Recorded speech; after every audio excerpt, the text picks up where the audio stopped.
जय हिंद साथियों, कैसे हैं आप सब। स्वागत है आपका एक बार फिर आपके अपने YouTube channel Shri Shyam class में। जी हाँ साथियों, आपका जो बड़ा प्रश्न निकल कर आ रहा है बार बार कि सर रेट पात्रता 2025 दे या नहीं दे। हमारी 2022 पास है, 2016 में हमने पास किए, 2018 में पास किए। तो साथियों 16, 18, 22 और 25 इन सभी की अपन तुलना करने वाले हैं कि आपने अगर 16 में दी है तो दे सकते हैं या नहीं, 22 में दी है, 18 में दी है तो उसका क्या क्या फर्क यहाँ पर पड़ सकता है साथियों। और वो छात्र कि सर हमने पहले पास करके हम देवे या नहीं देवे उसके बारे में बात करेंगे। क्या आपकी पात्रता अगर 2025 में अगर फेल होते हो तो क्या 2022 वाले भी कैंसिल होगी, ऐसा जो भी आपके मन में डाउट है उन सभी डाउट के बारे में आज बात करने वाले हैं साथियों। तो सबसे पहला सर देखो, 2016 की अगर मैं बात करूं, 2016 में 3 साल के लिए आपकी जो पात्रता थी 3 साल के लिए वैलिड थी। 2018 में जो वैकेंसी थी उसमें भी पात्रता का जो आपको सर्टिफिकेट दिया गया वो 3 साल के लिए था। 2016 और 18 के अंदर वो पात्रता नहीं थी, वही मेंस एग्जाम था साथियों, उसी के आधार पर नौकरी लगते थे। तो 2016 3 साल के लिए थी। अगर 2016 में मान के चलो आपके 150 में से 125 नंबर आए, 115 नंबर आए हैं और मेरिट गई है 118 पे, आपका सिलेक्शन नहीं हुआ। 2018 में मेरिट गई है 114 पे और आपके नंबर आए 110, तो आपने क्या करा, इस आधार पर ये सर्टिफिकेट भरा और आपको नौकरी मिल गई।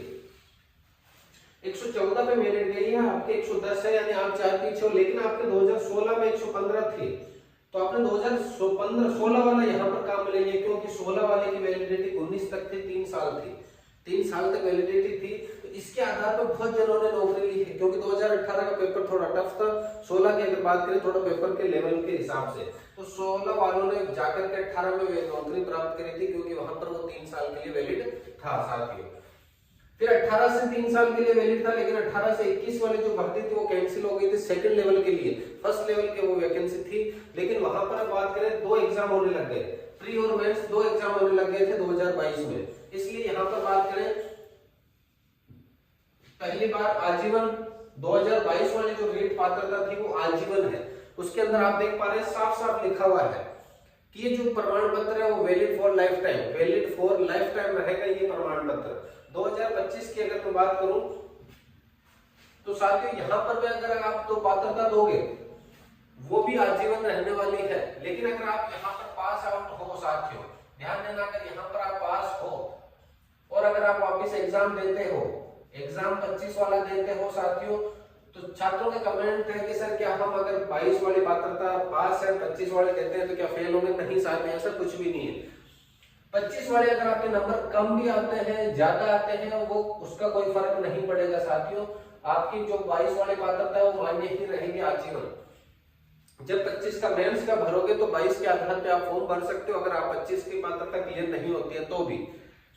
अब है छात्रों का कि सर हम वापस दे या नहीं दे, वापस दे या नहीं दे। तो साथियों मैं समर्थन करता हूं नहीं देने का, मैं समर्थन करता हूं नहीं देने का। अगर आपके 90 से ज्यादा नंबर है तो, अगर आप मान के चलो ओबीसी में 85 नंबर है तो आप बढ़ाने के लिए दे सकते हो। लेकिन अगर आपके 90 से ऊपर नंबर है तो आपको पात्रता नहीं देनी है। आपको सीधा सीधा किसके ऊपर फोकस करना है, मेंस के ऊपर फोकस करना है साथियों। और अगर आप सिर्फ और सिर्फ अपनी तैयारी को परखना चाहते हैं तो आप प्री का पात्रता का एग्जाम दे सकते हैं। लेकिन अगर आप पात्रता का फॉर्म भरोगे तो उसके लिए आपको 1 से 1.5 महीने आप तैयारी करोगे।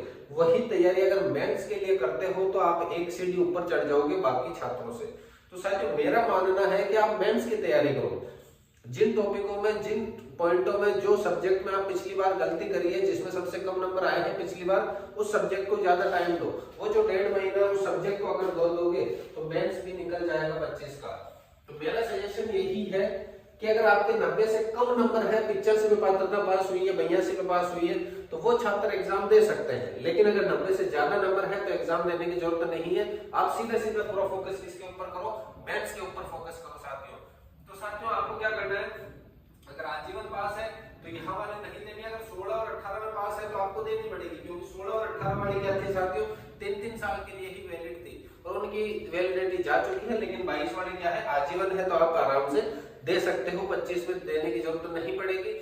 और आप सीधे सीधे किसके ऊपर फोकस करो साथियों, मेंस के ऊपर फोकस करो।